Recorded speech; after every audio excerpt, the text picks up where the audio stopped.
bas qui avait fait faire des travaux, contracter des crédits pour faire des travaux. Mais voilà, c'est des choses comme ça qui arrivent. Donc maintenant qu'on pose la question, qu'on n'accuse pas directement de corruption, l'Assemblée nationale, avec son bureau, son président, ont tout à fait le droit de prendre langue avec des opérateurs économiques, des vendeurs d'automobiles, pour voir comment, ensemble, ils peuvent faire les montages financiers qu'il faut afin de fournir ces véhicules. Ce que j'avais fait, moi, c'était de dire, oui, je suis d'accord avec vous, pour optimiser votre rendement, eh bien, vous allez avoir des véhicules. Mais on ne va même pas s'arrêter là, on va continuer. Je l'ai même dit d'ailleurs dans mes discours à la nation. Nous allons renforcer le rôle de nos représentants nationaux en leur allouant, à chaque fois qu'ils vont en vacances parlementaires, un budget à chacun des députés pour que, quand ils rentrent dans sa circonscription, ils puissent avoir les moyens de se mouvoir, d'aller auprès des populations, de poser même certains actes, comme on le voit sous d'autres cieux, avec un budget. Mais pourquoi on ne parle pas de ça? Pourquoi là on ne dit pas que c'est de la corruption? Parce que je plaide aussi pour ça. Et s'il y a des moyens dans les caisses de l'État, je plaide pour qu'on leur donne certains moyens qu'ils puissent faire leur travail. Parce que c'est ça que je veux. Je ne veux pas d'une chambre d'enregistrement. Moi, je veux une chambre de représentants, des gens qui vont parler au nom de la population. D'ailleurs, une des preuves, rappelez-vous, il y a eu un débat, j'ai vu des gens qui se gossaient de ce qui était arrivé, mais pourtant, moi, j'étais heureux de voir que moi, j'avais parlé de prendre des mesures par rapport à l'état de siège, en demandant aux chambres de partir en congé et qu'ils vont cette fois d'administration pour que je puisse moi-même commencer à décréter cet état de siège sans devoir me référer, sa prolongation, je vais dire, sans devoir me référer à l'avis des gens. Donc vous avez vu que démocratiquement, ils ont discuté, ils ont dit non, monsieur le président, vous n'avez pas raison. Donc moi j'avais mis un avis, eux ils ont décidé et je me suis incliné. C'est ça. Et en ce moment d'ailleurs, j'ai donné des instructions. Ça ne dépend pas de moi, ça dépend du budget. On est en train de travailler très sérieusement à cela. Et à ce moment-là, je reviendrai pour vous dire exactement, au centime près du franc congolais, ce qu'est mon salaire.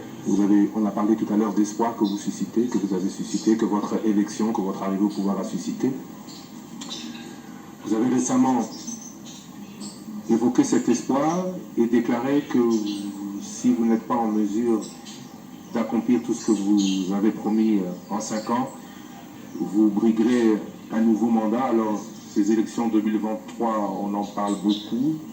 Auront-elles lieu à terme ou pas? C'est une autre question. Mais est-ce que vous pensez être candidat à ce moment-là à un deuxième mandat? Bon, ici, je veux qu'on soit très clair. Parce que j'ai vu une certaine polémique qui voulait s'installer à une question qu'on m'avait posée d'un de nos confrères sur mon intention de me repositionner en 2023. Mais écoutez, je crois que cela dépendra de la volonté de la population d'abord. Ça, c'est la première des choses. Ce sont nos concitoyens, nos compatriotes qui décident de notre propre sort. Voilà. Actuellement, nous venons de composer une coalition, une union d'intention, de bonne volonté, que nous avons baptisée Union sacrée de la nation pour répondre aux problèmes du pays. Cette union n'est pas une plateforme politique ni électorale.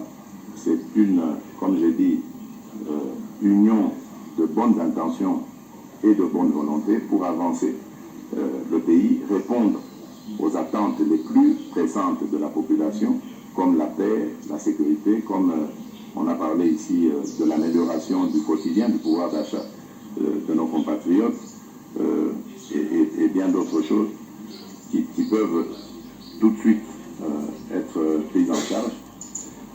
Et cela en attendant que le mandat se termine et qu'on revienne de nouveau devant le peuple pour susciter ou solliciter, j'allais dire, d'autres, son suffrage. Et donc, en attendant d'arriver là, nous devons nous consacrer à notre mission, nous concentrer sur notre travail. Et je ne veux pas que l'on dise, que l'on pense que parce que je veux continuer, j'ai une vision pour ce pays, je veux voir ce pays se transformer. Je crois que nous avons une chance, une occasion de transformer ce pays. Nous devons le faire. Mais je ne veux pas qu'on pense que parce que j'ai cette ambition, je vais commencer à me comporter comme si j'étais en campagne. Non, nous ne sommes pas en campagne. Ça doit être très clair. Là, nous sommes au travail d'abord. Lorsque le travail sera fini, nous nous tournerons vers le peuple pour dire si vous êtes satisfait, alors redonnez-nous confiance.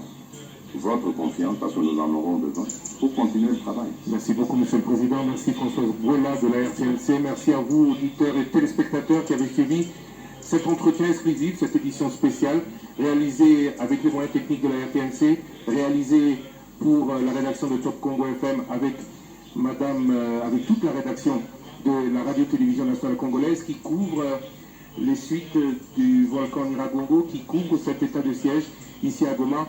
Merci à vous tous de votre attention et rendez-vous pour, je l'espère, une prochaine expérience, telle expérience avec la radio-télévision nationale, très bientôt. Ici donc Goma, nous rendons l'antenne à Kinshasa et à très bientôt sur tous vos médias respectifs. Merci de votre attention.